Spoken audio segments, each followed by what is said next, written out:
दोस्तों, सुबह होने तक फूलों को भी यह नहीं पता होता कि वह सुबह कहाँ पर जाएंगे, किसी मंदिर में या शमशान घाट में। इसलिए हमें हर पल मुस्कुराते रहना चाहिए और पूरी दुनिया में अपनी एक अलग पहचान बनानी चाहिए।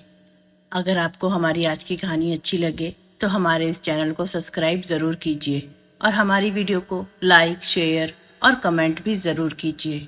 और अगर आप भी वीडियो बनाने में सहयोग देना चाहते हैं तो थैंक्स का बटन ज़रूर दबाएं। आइए शुरू करते हैं आज की कहानी। दोस्तों, आज की हमारी कहानी एक ऐसे पति पत्नी की है जो अमेरिका में रहते हैं।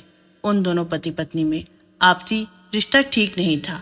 उन दोनों में हमेशा ही अनबन होती रहती थी और वह अनबन लड़ाई में बदल जाती थी। एक दिन उनकी अनबन इतनी ज़्यादा बढ़ गई कि तलाक की नौबत आ गई। जब उन दोनों में तलाक हुआ तो पति के द्वारा पत्नी को देने के लिए एक राशि तय की गई। वह रकम बहुत ज़्यादा थी, परंतु फिर भी पति ने सारा पैसा दे दिया।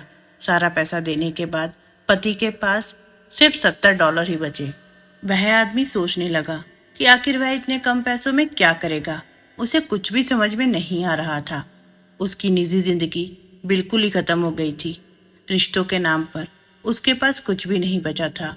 उसकी पत्नी भी उसको छोड़कर जा चुकी थी और धन दौलत के नाम पर भी उसके पास ज़्यादा कुछ नहीं था।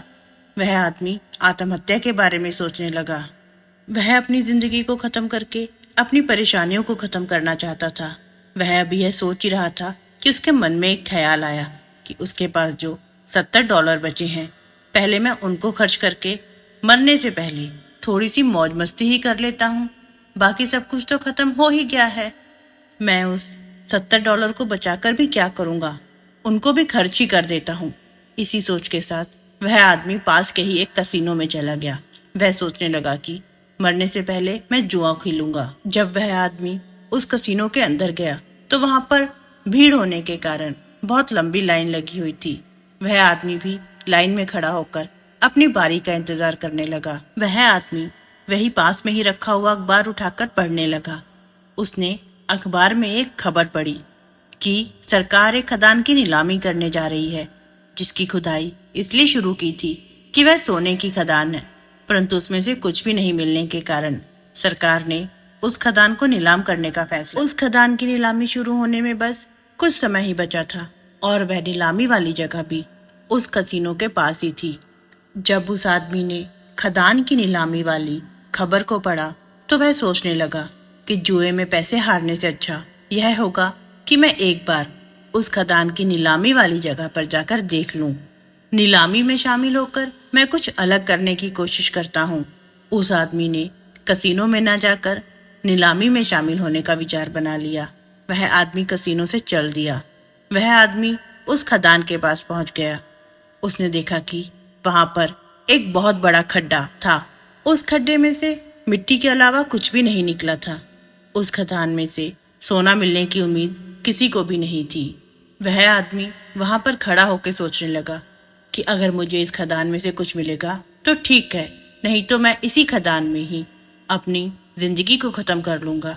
सब लोग उदास हो गए थे क्योंकि खदान को इतना गहरा खोदने के बाद भी कुछ भी नहीं मिला था। वह आदमी इस बात का इंतजार करने लगा कि कुछ और लोग भी आ जाएं और नीलामी शुरू हो जाए, परंतु वहां पर सबसे अजीब बात यह हुई कि वहां पर बोली लगाने वाला उसके अलावा कोई और नहीं था। सिर्फ वह ही अकेला आदमी था जो वहां पर बोली लगाने के लिए आया था। वह खदान बिना किसी बोली के सिर्फ $70 में ही उस आदमी को मिल गई।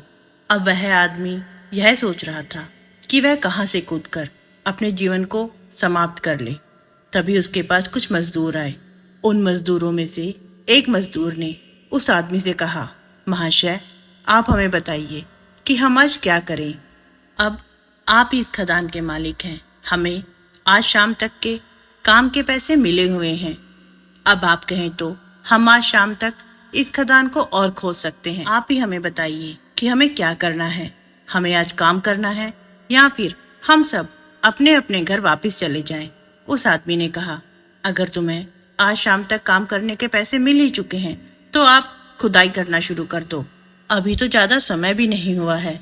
आप सभी लोग शाम तक अपना काम खत्म कर लो। उन मजदूरों ने उस आदमी की बात मानकर खोदना शुरू कर दिया। बचे हुए समय में मजदूरों ने 3 फुट गहरी खुदाई कर दी। तभी एक हैरानी वाली बात यह हुई कि खदान में से सोना निकल आया। वह आदमी जिसके पास थोड़ी देर पहले तक कुछ भी नहीं था, अब वह सोने की खदान का मालिक बन चुका था। आने वाले समय में वह बहुत ही अमीर हो गया।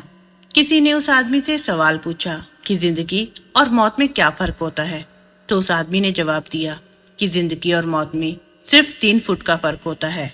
दोस्तों, यह छोटी सी कहानी हमें यह सिखाती है कि हमें अपनी जिंदगी को थोड़ा समय देना चाहिए और थोड़ा सब्र रखना चाहिए, तभी सब कुछ ठीक हो जाएगा। जब लोग उम्मीद को छोड़ ही देते हैं और तुम उम्मीद रखते हो तो जिंदगी में कमाल ही होता है। उस सोने की खदान के पास कोई भी नहीं गया, क्योंकि लोगों के लिए वह मिट्टी का एक बड़ा सा खड्डा ही था। लोगों ने सोचा कि इस मिट्टी के खड्डे का क्या करेंगे, परंतु उस नीलामी में वह आदमी अकेला ही पहुंच गया, जिसने जिंदगी जीने की उम्मीद ही छोड़ दी थी। उसने आखिर कोशिश करने की उम्मीद की, क्योंकि नुकसान ज्यादा बड़ा नहीं था। वह सोच रहा था जो भी होगा देखा जाएगा, अगर कुछ फायदा नहीं हुआ तो वह उसी खदान में अपनी जान दे देगा। परंतु उस ईश्वर ने उस आदमी के लिए कुछ और ही सोच रखा था। ईश्वर ने उस आदमी की जिंदगी ही बदल कर रख दी। दोस्तों, अगर हम हर समस्या को थोड़ा सा समय देंगे तो चीजें खुद ही ठीक होनी शुरू हो जाएंगी, और अगर हम थोड़ा सा सब्र रखेंगे तो आपका अच्छा समय भी अवश्य आएगा। दोस्तों, आपको हमारी आज की कहानी कैसी लगी, आप हमें कमेंट बॉक्स में ज़रूर बताइए, और प्लीज़ हमारे इस चैनल को लाइक, शेयर और सब्सक्राइब ज़रूर कीजिए। और अगर आप भी वीडियो बनाने में सहयोग देना चाहते हैं तो थैंक्स बटन ज़रूर दबाइए। कल फिर से मिलते हैं एक नई कहानी के साथ।